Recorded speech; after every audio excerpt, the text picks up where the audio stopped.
বাসকল আইসকল, শ্ৰীমদ ভাগৱত শাস্ত্ৰৰ যি 12 ভাগ অধ্যায় আছে, স্কন্ধ মানে প্ৰথমৰ পৰা দ্বাদশলৈকে,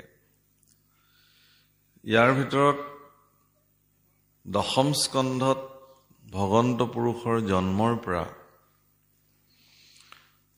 দ্বাপৰ যুগত সম্পাদিত কৰা তেওঁৰ বিশিষ্ট লীলাসমূহ বৰ্ণন হৈছে। আৰু এই বিশিষ্ট লীলাসমূহৰ ভিতৰত অন্যতম বিলক্ষণযুক্ত লীলা সেয়া হৈছে ৰাসলীলা। মানে যিমানবোৰ লীলা সাধন কৰিছে ভগৱন্ত পুৰুষে, মথুৰাৰ কংসৰ কাৰাগাৰত জন্ম হৈয়ে পিতৃ বসুদেৱৰ দ্বাৰা গোকুললৈকে আহিছে বা গোকুললৈ লৈ আনিছে। আৰু গোকুলত 6 দিনৰ পৰা 6ষ্ঠ দিনৰ পৰা তেওঁ লীলা আৰম্ভ কৰিছে। 6ষ্ঠ দিনৰ দিনা তেওঁ পুতনা বধ কৰিছে। তাৰ পৰা তেওঁৰ লীলা আৰম্ভ হৈছে। আচলতে ভগৱন্ত পুৰুষৰ আবিৰ্ভাৱৰ মূল কাৰণ হ'ল পৰিত্ৰাণায় সাধূনাম বিনাশায় দুষ্কৃতাম ধৰ্ম সংস্থাপনাৰ্থায়ে সম্ভৱামি যুগে যুগে। সাধুসকলক পৰিত্ৰাণ, দুষ্কৃতিক বিনাশ আৰু ধৰ্মৰ পুনঃ সংস্থাপন, এয়া ভগৱন্ত পুৰুষৰ উদ্দেশ্য, মানে আবিৰ্ভাৱৰ উদ্দেশ্য। সাধুসকলক, সন্তসকলক, ভক্তসকলক পৰিত্ৰাণ কৰিবৰ কাৰণে। কিহৰ পৰা? দুষ্ট দৈত্যৰ প্ৰাদুৰ্ভাৱৰ পৰা, কংসৰ নিচিনা অত্যাচাৰী দুৰাচাৰীসকলৰ কবলৰ পৰা সজ্জনসকলক মুক্ত কৰা ভগৱানৰ অন্যতম উদ্দেশ্য। আৰু ক্ৰমাগতভাৱে যি ধৰণে ধৰ্মৰ স্খলন ঘটি অধৰ্মৰ অভ্যুত্থান ঘটিছিলে, সেই অধৰ্মক বিনাশ কৰি পুনঃ ধৰ্ম প্ৰতিষ্ঠা কৰাটোৱে ভগৱানৰ অন্যতম উদ্দেশ্য। দুষ্কৃতিকাৰীসকলক বিনাশ কৰি সংস্কৃতিৰ পুনঃ সংস্থাপন। সংস্কৃতিৰ বিপৰীত অপসংস্কৃতি বুলি কয় যে, আচলতে নহয়। সংস্কৃতি কেতিয়াও অপ হ'বই নোৱাৰে, দুষ্কৃতি আচলতে। দুষ্কৃতিৰ বিৰুদ্ধে ভগৱানৰ আচলতে কাৰ্য। দুষ্কৃতি ভগৱানে ভাল নাপায়, সংস্কৃতি ভাল পায়। সংস্কাৰৰ পৰা যি সৃষ্টি হৈছে, সংস্কৃতি ভগৱানৰ প্ৰিয়। গতিকে এই 3টা বিশেষ কাৰ্য সম্পাদিত কৰিবৰ কাৰণে ভগৱানে লীলাসমূহ সম্পাদিত কৰিছে। এই লীলাসমূহৰ ভিতৰত 3 ভাগ বিশেষ লীলা ভগৱন্ত পুৰুষে দুবাৰ সম্পাদিত কৰিছে। বাকী সকলো লীলা আপোনালোকে মন কৰিব ভগৱানে এবাৰে সম্পাদিত কৰিছে। যেনে পুতনা বধ এবাৰেই হৈছে, অঘাসুৰ বকাসুৰ বধ এবাৰেই হৈছে, এইবোৰ চব কংসবধ এবাৰেই হৈছে। যেনেকুৱা ধৰণৰ এই লীলাসমূহ দশমত যি ধৰণে বৰ্ণিত হৈছে, এই সমস্ত লীলা এবাৰ সম্পাদিত কৰিছে। কিন্তু 3 বিধ বিশেষ লীলা ভগৱন্ত পুৰুষে দুবাৰ সম্পাদিত কৰিছে। তাৰে ভিতৰত এবিধ হ'ল, প্ৰথমবিধ হ'ল তেওঁ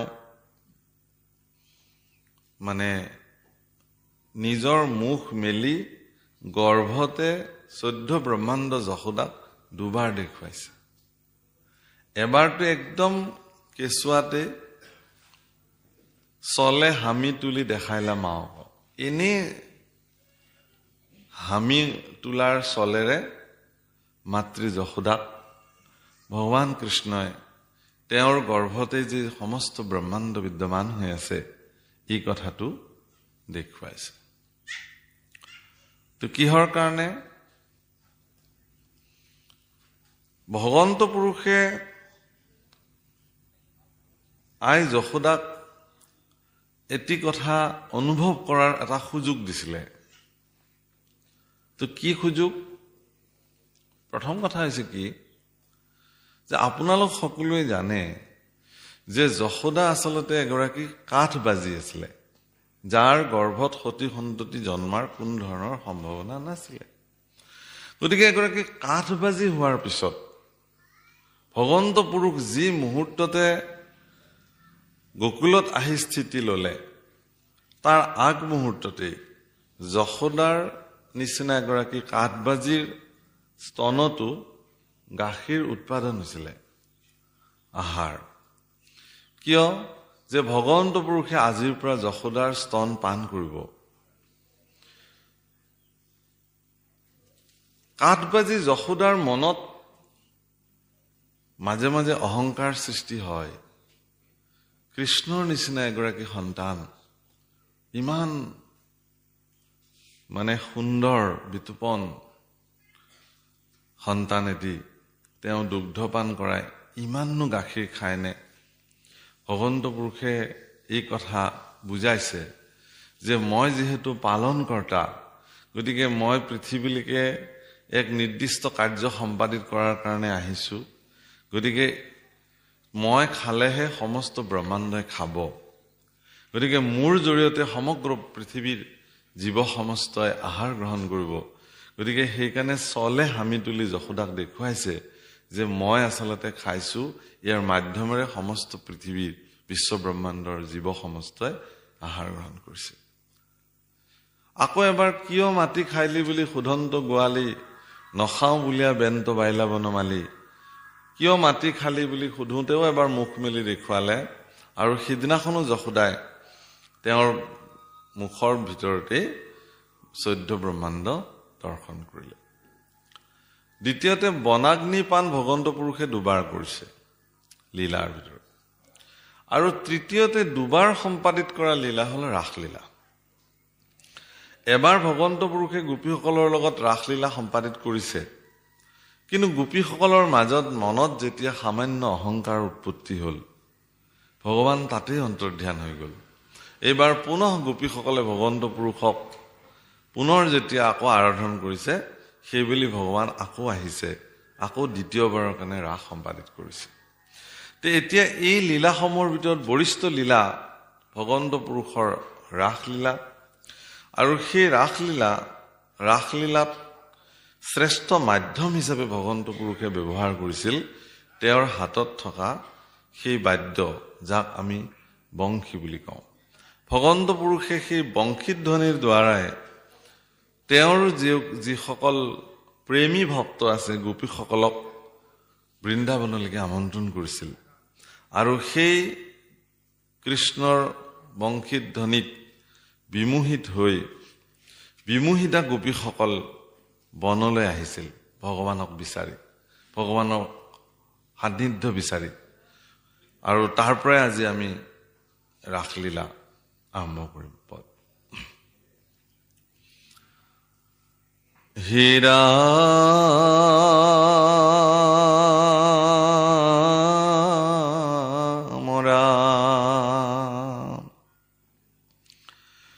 আৰে জয় জগন্নাথ জগতৰ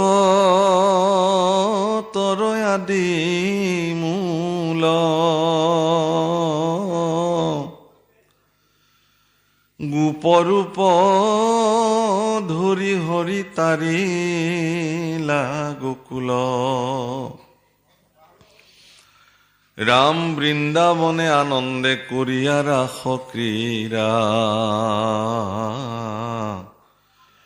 গুসাইলা গোবিন্দে গোপিকার কাম প্রিয়া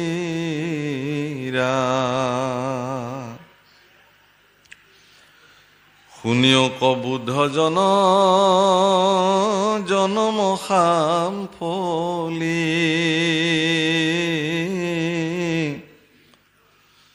কামজয় নামে ইটুকে খবৰ কিলি আৰ মুখ যেবে পাইবা পাপ কৰিয়া নিৰ্জান কৃষ্ণ কথামৃত কৰা কৰ্ণ ভৰি পান জয় জগন্নাথ জগতৰ আদিমূল ভগৱন্ত পুৰুষক সম্বোধন কৰিছে বিশেষ শব্দৰে হে জগন্নাথ তুমি সমস্ত জগতৰ আদিমূল আৰু সেই সমস্ত জগতৰ আদিমূল হোৱাৰ পিছতো তেওঁ গোপৰূপ ধৰি সমস্ত গোকুল বা ব্ৰজবাসীক তেওঁ তাৰিছিল। বৃন্দাবনে অত্যন্ত আনন্দ চিত্তে আনন্দময় লীলা ৰাসক্ৰীড়া ভগৱন্ত পুৰুষে সম্পাদন কৰি গোপীসকলৰ মনত সৃষ্টি হোৱা কাম প্ৰীড়াক তেওঁ নিৰ্মাণ কৰিছিল। শব্দটো অকমান গভীৰ। আপোনালোকে ৰাস বুলি ক'লে উজনি অসমত অত্যাধিক প্ৰচলিত, মানে প্ৰতি নামঘৰতেই বা সত্ৰাদি অনুষ্ঠানসমূহত ৰাসৰ সময়ত সকলোতে ৰাস মহোৎসৱ পালন কৰা দেখা যায়।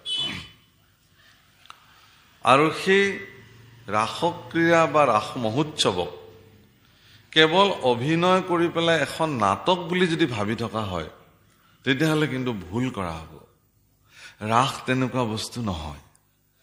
ৰাসৰ তাৎপৰ্য অত্যন্ত গভীৰ আৰু হৃদয় সঞ্জীৱিত কৰিব পৰা এটি লীলা ভগৱানৰ। এতিয়া প্ৰীড়া শব্দৰ অৰ্থ যন্ত্ৰণা। প্ৰীড়া মানে যন্ত্ৰণা। আচ্ছা, এটা যন্ত্ৰণাক উপশম কৰিবৰ কাৰণে গোপীসকলৰ লগত ভগৱানে ৰাসক্ৰীড়া সম্পাদন কৰিছিল, মনত ৰাখিব। তো যন্ত্ৰণা কি যন্ত্ৰণা? কাম প্ৰীড়া, কামনাৰ যন্ত্ৰণা। প্ৰভুসকল, আমাৰ এনেকুৱা কোন ব্যক্তি আছে যাৰ কাম প্ৰীড়াত জৰ্জৰিত নহয়? এজন মানুহ মোক দেখুৱাই দিয়ক যিজন ব্যক্তি জগতত কাম প্ৰীড়াৰ পৰা তেওঁ মুক্ত হৈ আছে। কাম প্ৰীড়াৰ কোনবিলাক? যে মোক লাগে, এইটো কাম প্ৰীড়া। সকলোকে কিবা নহয় কিবা লাগে। কি লাগে?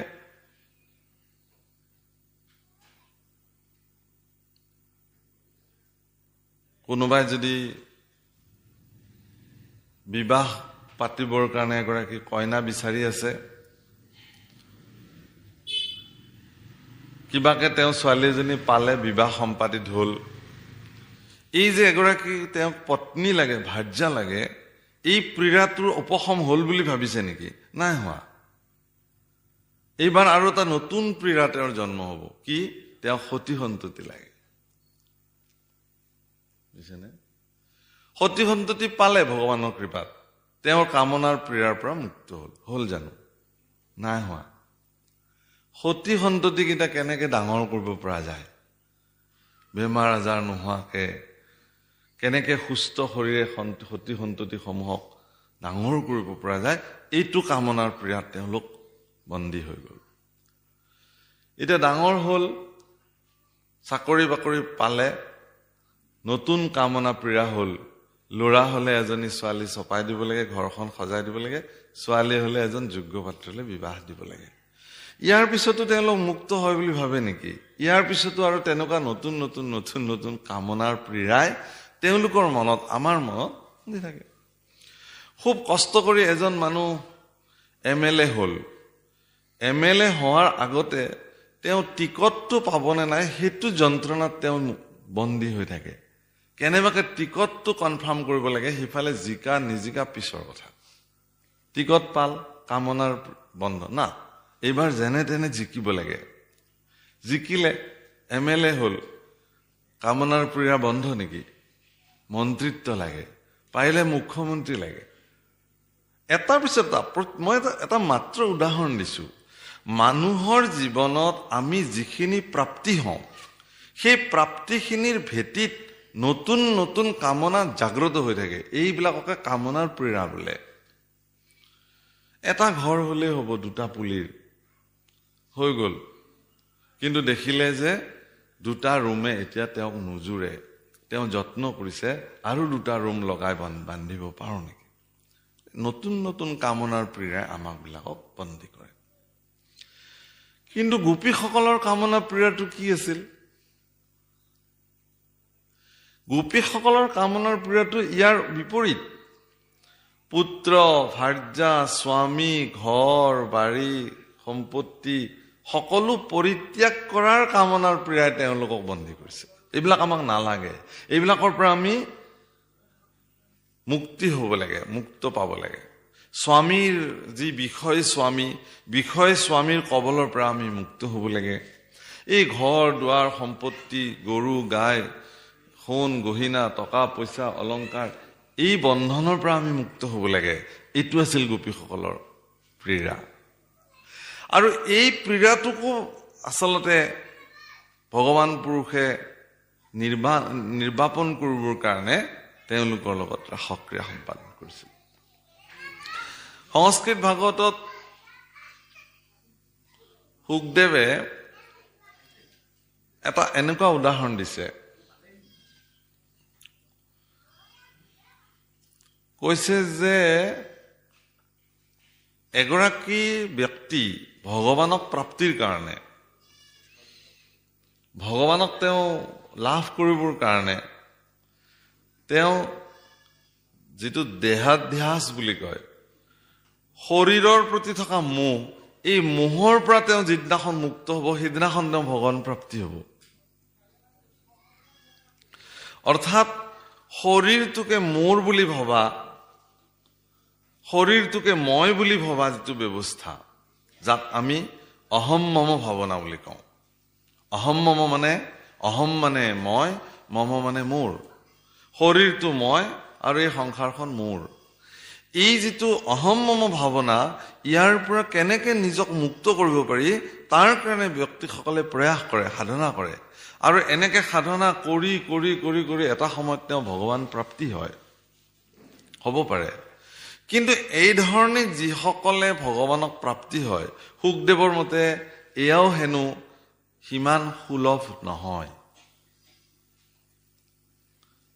তেতিয়াহ'লে সুলভ কাৰ? পৃথিৱীত যিবিলাক যোগী, যিবিলাক সাধক, যিবিলাক সন্ত পুৰুষে দেহাভিমান পৰিত্যাগ কৰি, জীৱনৰ সৰ্বোচ্চ পৰিত্যাগ কৰি সন্ন্যাস লৈ পেলাই ভগৱানৰ ওচৰত ভগৱান প্ৰাপ্তিৰ কাৰণে কৰ্ম সাধন কৰিছে, তেওঁলোকতকেও শ্ৰেষ্ঠ বুলি কৈছে যশোদাক শুকদেৱে। পৃথিৱীত এনেকুৱা এগৰাকী সাধক আপুনি নজিৰ নাই ইতিহাসত, যিজনে ভগৱানক এডাল হাতত এচাৰি লৈ পিছে পিছে পিছে পিছে খেদিছে। ক'ত আছে উদাহৰণ? এনেকুৱা উদাহৰণ নাই কোনো সাধক পুৰুষে যিজনে ভগৱানক উৰশলত আতি আতি ৰছীৰে বান্ধিবৰ কাৰণে প্ৰয়াস কৰিছে। কিন্তু এগৰাকী প্ৰেমী ভক্তৰ কাৰণে এয়া সম্ভৱ। গতিকে দেহা অভিমান পৰিত্যাগ কৰাৰ দৰে চূড়ান্ত সাধনাত মতি হৈ থকা ভক্তসকলৰ কাৰণেও ভগৱান প্ৰাপ্তিটো সুলভ নহয় বুলি কৈছে, যিমান প্ৰেমী ভক্তসকলৰ কাৰণে সুলভ। মহাপুৰুষ মাধৱদেৱে লিখিছে, যাহে শৰণ ৰেণু যোগীন পাই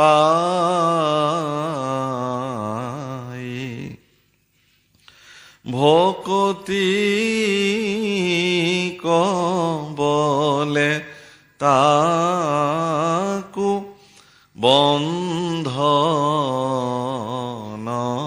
কাই আৰে কম্পিত মাধৱ নয়ন জুৰাই। কম্পিত মাধৱ নয়ন জুৰাই, থৰ থৰকে ভগৱান কঁপিছে যশোদাৰ ভয়ত। আৰু ভগৱান কৃষ্ণৰ সেই চকুজুৰিৰে চকুলো নিগৰিছে ভয়তে। আৰু চকুৰ মণিকেইটা চঞ্চল হৈ ইফালে ইফালে ঘূৰিছে। ভগৱানৰ চকু কোন? স্বয়ং সূৰ্য আদিত্য, তেওঁই ভগৱানৰ চকু। সূৰ্যই ভয় খাইছে, কিজানি মই এতিয়া সাক্ষী দিব লাগে ভগৱানে কৰা এই কৰ্মটোৰ কাৰণে, ভয় খাইছে। ভগৱানো ভয়ত কঁপিছে। আৰু অত্যন্ত সদয় দৃষ্টি, মৰম লগা দৃষ্টি, মানে শিশুবিলাকে যেতিয়া দুখ কৰে, মাকে যেতিয়া হাতত এচাৰি লয়, তেতিয়াহ'লে মাকৰ প্ৰতি যিটো মৰম লগা চাৱনি শিশুবিলাকে প্ৰদান কৰে, সেই চাৱনিটোত বিমুগ্ধ হৈ মাতৃবিলাকে শাস্তিটো লঘু কৰি দিয়ে। যিমান জোৰে এছাৰিডাল তুলিছিল কোপটো কিন্তু সিমান জোৰে নেপেলায়। তুলোতেতো একদম সাংঘাতিক, এনেকুৱা যে এইটো কোবত আজি ই শেষ হৈ যাব। কিন্তু যেতিয়া মাকৰ ফালে একদম বিমুগ্ধ নয়নেৰে অত্যন্ত মৰম লগা চাৱনেৰে যেতিয়া চালে, তেতিয়াহ'লে মাতৃৰ হৃদয় বিগলিত হৈ গ'ল আৰু লগে লগে সেই কোপটোৰ যিটো প্ৰহাৰৰ যিটো প্ৰভাৱ সেইটো লঘু হৈ যায়। ভগৱান কৃষ্ণইও প্ৰয়াস কৰিছে, যিহেতু নৰলীলা লৈ আহিছে, তেওঁতো জগতৰ ঈশ্বৰ, কিন্তু নৰলীলা যিহেতু লৈ আহিছে, মনুষ্য কৰা প্ৰত্যেকটো লীলা তেওঁ সাধন কৰিব লাগিব। সেইকাৰণে মনুষ্যসকলক কৰা এই সাধাৰণ লীলাসমূহ তেওঁ বিশিষ্ট লীলা হিচাপে প্ৰদৰ্শিত কৰিছে আৰু অত্যন্ত মৰম লগা দৃষ্টিৰে যশোদাৰ ফালে চাইছে। দেখিছে যে যিমান গকুলৰ জৰি আছে সকলো জৰি আনিছে, বান্ধিবলৈ ভগৱানক প্ৰয়াস কৰিছে, মাত্ৰ 2 আঙুলে নাতে। বোলে আৰু লৈ আহা, আৰু লৈ আহিছে, গাঁঠি দিছে, জোৰাইছে, মেৰ মাৰি গাঁঠি দিব খোজোতে 2 আঙুলে নাতে, মাথো 2 আঙুলে নাতে। ভগৱান কৃষ্ণই বহুতে ভাবে কম্পিত মাধৱ নয়ন জোৰাই, কপি কপি মৰম লগা দৃষ্টিৰে যশোদাৰ প্ৰতি ভগৱানে চাইছে। সেইটো সদয় দৃষ্টি ভক্তৰ প্ৰতি ভগৱানৰ। কিহৰ কাৰণে?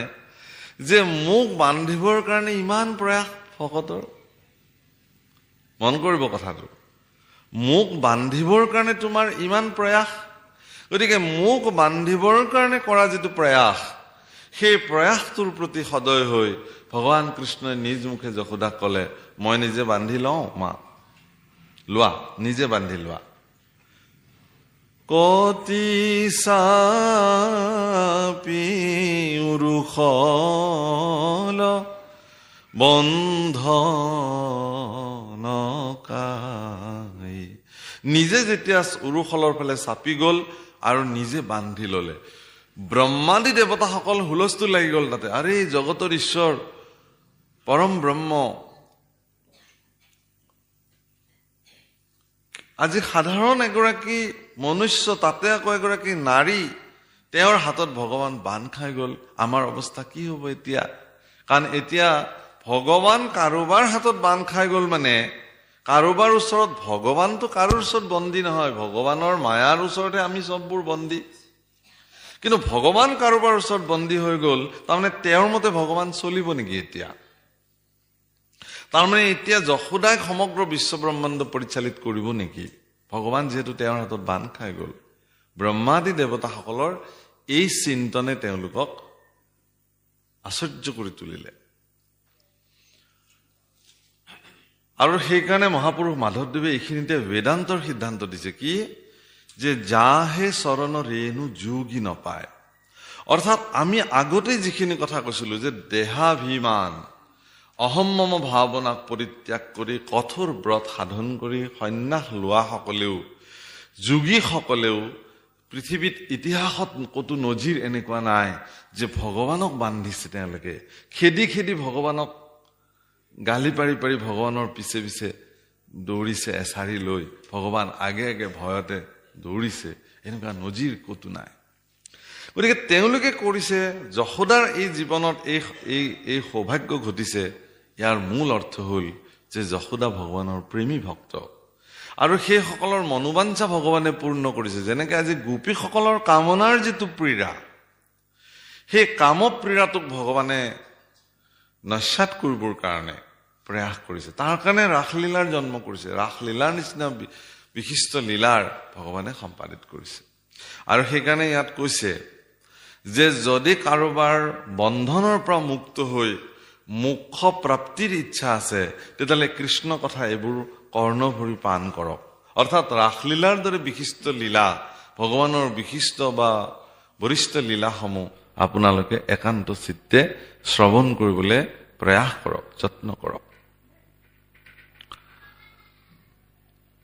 হে ৰাম শৰৎ কালৰ ৰাত্ৰি আতিবি তুপন, বহুবিধ পুষ্পে বিকশিত বৃন্দ বৃন্দাবন আর দেখি যুগ মায়া বলে হরিখে তোহিত রাস ক্রীড়া করিতে কৃষ্ণর ভোলাচিত। শৰৎকালৰ চন্দ্ৰাৱলী নিশা পূৰ্ব দিশান্তে পূৰ্ণচন্দ্ৰ উদিত হৈছে আৰু বৃন্দাবনৰ যি বিতুপন দৃশ্য, বৃন্দাবনৰ যি সৌন্দৰ্য, বৰ্ধিত সৌন্দৰ্য, তাক দেখি ভগৱন্ত পুৰুষৰ আজি তেওঁৰ সেই কামপ্ৰীড়াত জৰ্জৰিত হৈ থকা ভক্তসকলক সন্তোষিত কৰিবৰ কাৰণে, তেওঁলোকক সন্তুষ্টি দিবৰ কাৰণে ভগৱানে সিদ্ধান্ত গ্ৰহণ কৰিলে। ৰাস ক্ৰীড়া কৰিতে কৃষ্ণৰ ভোলা মন। আচলতে ৰাস বুলি ক'লে ভগৱানৰ যিটো অস্তিত্ব, ভগৱানৰ যিটো স্বৰূপ, সেই স্বৰূপত কি বুলি কৈছে? ৰসৈ বৈশ, ৰসৈ এইবাছ। আচলতে ৰসৈ বৈশ তাৰমানে তুমিয়েই ৰস। ৰস শব্দৰ অৰ্থ কি? ৰস মানে জীৱ। মাটিটোত ৰস নাই, মাটিটো মানে জীপাল নহয়, সেইকাৰণে ইয়াত খেতি নহব। মানে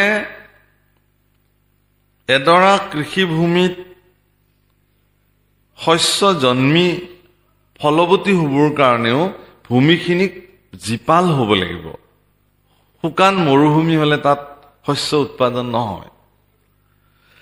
এই শৰীৰটো জড়, নিৰ্জীৱ। এই শৰীৰটোত প্ৰাণ সঞ্চাৰিত হ'বৰ কাৰণে ইয়াত ৰস সন্নিৱিষ্ট হ'ব লাগিব, তেতিয়াহে অৰ্থাৎ এই শৰীৰটোত যেতিয়ালৈকে তুমি ৰস স্বৰূপে, কথাবিলাক অকমান গভীৰ মন কৰিব, তুমি ৰস স্বৰূপে যেতিয়ালৈকে মোৰ শৰীৰটোত প্ৰবাহিত হৈ থাকিবা, তেতিয়ালৈকে মই জীৱ হৈ থাকিম। আৰু যি মুহূৰ্তত তুমি মোৰ এই শৰীৰটোক পৰিত্যাগ কৰি মোক নিৰ্জীৱ কৰি তুলিবা, সেই মুহূৰ্ততে এই শৰীৰটো জড় হৈ যাব। তেতিয়া কি বুলি ক'ব মানুহে? যে তেওঁ আৰু নাই। কোন নাই? তেওঁ নাই, তেওঁ গ'ল। গতিকে এতিয়া আৰু এই শৰীৰটোৰ কোনো কামত নাই। তাৰমানে এই শৰীৰটোক তেতিয়া কি কৰিব? কাঠ বাঁহৰ লগত সমান কৰি অগ্নিত দাহ সংস্কাৰ কৰি ছাই কৰি দিয়া হ'ব। মানে ইয়াৰতো কামেই নাই। কিয়? যে ই নিৰ্জীৱ হৈ গ'ল, জড় হৈ গ'ল, শুকান হৈ গ'ল। গতিকে শুকান কাঠ খৰিৰ লগত সমকক্ষ কৰি তাক জ্বলাই শেষ কৰি দিয়া হ'ব। কিন্তু হে ভগৱান, হে মোৰ ঈশ্বৰ, তোমাৰ ইমান কৃপা যে তুমি মোৰ এই নিৰ্জীৱ শৰীৰটোৰ ভিতৰত প্ৰবাহমান হৈ আছা কাৰণে মানুহে মোক সন্মান দিছে, মোক জীৱন্ত বুলি মানুহে মান্যতা দিছে। মোৰ প্ৰতি তেনেকুৱা কাঠ খৰিৰ লগত মোক জ্বলাই দিবৰ কাৰণে কাৰো সক্ষম হোৱা নাই। গতিকে তুমি ৰস, ৰসৈ এইবাছ, তুমি ৰস। গতিকে ৰস কিন্তু ৰসক আকাৰ প্ৰদান কৰিবৰ কাৰণে যে ময়েই যে ৰস, সমস্ত জীৱত মই প্ৰৱেশ কৰিলে সেই জীৱসমূহ ধন্য হৈ যায়, এই কথাটোক প্ৰতিপন্ন কৰিবৰ নিমিত্তে তেওঁ ৰসক এটা আকাৰ ৰূপ প্ৰদান কৰিলে। ৰসত আকাৰ আহিল কাৰণে সি হ্ৰাস হৈ গ'ল। ৰসক আকাৰ ৰূপ দিয়া হল। ৰসৰটো আকাৰ নাই, ৰসৰনো ক'ত আকাৰ আছে? কিন্তু তাক আকাৰ ৰূপ দিলে যেতিয়া সি হ্ৰাস হৈ গ'ল। আৰু আজি সেই ৰসক আকাৰ ৰূপ দিবৰ কাৰণে ভগৱানৰ ইচ্ছা জাগৃত হল, আৰু এই ইচ্ছা জগতৰ কল্যাণৰ কাৰণে। আৰু সেইকাৰণে তেওঁ কি কৰিলে?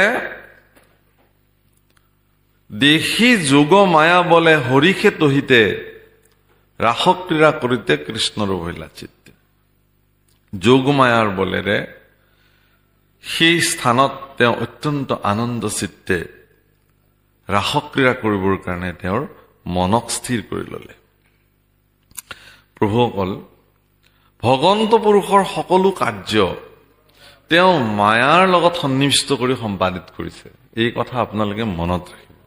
সেইকাৰণে পৃথিৱীত দুষ্ট দৈত্যক নিপাত কৰি ধৰ্মক প্ৰতিষ্ঠা কৰি সংস্কৃতিক প্ৰতিষ্ঠা কৰিবৰ কাৰণে সন্তসকলক পালন কৰিবৰ কাৰণে যি উদ্দেশ্যলৈ ভগৱান যিদিনাখন কংসৰ কাৰাগাৰত জন্ম হৈছিলে সমসাময়িকভাৱে যশোদাৰ তাতে যোগমায়া জন্ম হৈছে। আৰু এই তত্ত্ব তাৰমানে আমি বিলাকে এই যে শাস্ত্ৰৰ ব্যাখ্যানত আমি মানুহবিলাকে কওঁ যে আমাৰ আৰু এইবিলাক মায়া আৰু নাই, এইবিলাকৰ প্ৰতি আমাৰ মায়া নাই, এইটো হ'বই নোৱাৰে। মায়া নোহোৱাকে কোনো ব্যক্তি থাকিব নোৱাৰে। মায়াক বাদ দি আপুনি চলিবই নোৱাৰিব। যিদিনাখন মোৰ শৰীৰৰ পৰা প্ৰভু ভগৱন্ত যি আত্মা শক্তি সি গুচি যাব, লগে লগে মায়াও গুচি যাব, মায়াও নাথাকে। কাৰণ মায়া হ'ল ইন্ধন। গাড়ী এখন চলাবৰ কাৰণে যি ধৰণে ইন্ধনৰ প্ৰয়োজন, যন্ত্ৰ এটা চলিবৰ কাৰণে তাক যেনেকে ইন্ধনৰ প্ৰয়োজন, যান্ত্ৰিকজনে অকলে যন্ত্ৰটো নচলায়, যান্ত্ৰিকজনে যন্ত্ৰটোক পৰিচালিত কৰিবৰ কাৰণে যি ধৰণে ইন্ধনৰ প্ৰয়োজন আছে, ঠিক তেনেকে জগতৰ শ্ৰেষ্ঠ যান্ত্ৰিকজনৰ নাম হ'ল ভগৱান স্বয়ং নিজেই। আৰু মোৰ এই শৰীৰটোক যদি যন্ত্ৰ বুলি ধৰো, তেতিয়াহ'লে ইয়াক চলাবৰ কাৰণে যিখিনি ইন্ধন সেইখিনি মায়া। ক'ত কৈছে এইটো কথা? গীতাৰ শেষত কৈছে। কি কৈছে? ঈশ্বৰঃ সৰ্বভূতানি হৃদ্দেশে অৰ্জুনম তিষ্ঠতি ভ্ৰাময়ম সৰ্বভূতানি যন্ত্ৰানি ৰুৰানি মায়া। ঈশ্বৰঃ সৰ্বভূতানি, সমস্ত ভূতত, ভূত মানে শৰীৰ, সমস্ত শৰীৰত, অকল মানুহ বুলি নহয় প্ৰভু, অকল মানুহ, গৰু, ছাগলী, কুকুৰ, মেকুৰী, শিয়াল, গছ গছনি, তৰু, তৃণ, লতা, মৎস্য, কুৰ্ম, যিমান প্ৰপঞ্চ দৃষ্টিত যিমান দৃষ্টিগোচৰ হৈছে আপোনাৰ, একদম ক্ষুদ্ৰাতি ক্ষুদ্ৰ জীৱলৈকে, যাক আমি চকুৰে নেদেখো, মনিব নোৱাৰো, তেনেকুৱা জীৱৰ পৰা ব্ৰহ্মালৈকে হিচাপটো দিছে। ব্ৰহ্মা আদি কৰি জীৱ যত, যিহেতু ব্ৰহ্মা লেখত ল'বলগীয়া এটা জীৱ, গতিকে ব্ৰহ্মাৰ পৰা প্ৰাৰম্ভ কৰি সমস্ত জীৱসমূহ মায়া সজ্জা মাজে আশ্ৰয় ঘুমটি যায়। অৰ্থাৎ মায়াৰ দ্বাৰা তেওঁলোক পৰিচালিত হৈ আছে। যান্ত্ৰিকটো স্বয়ং ভগৱান নিজে।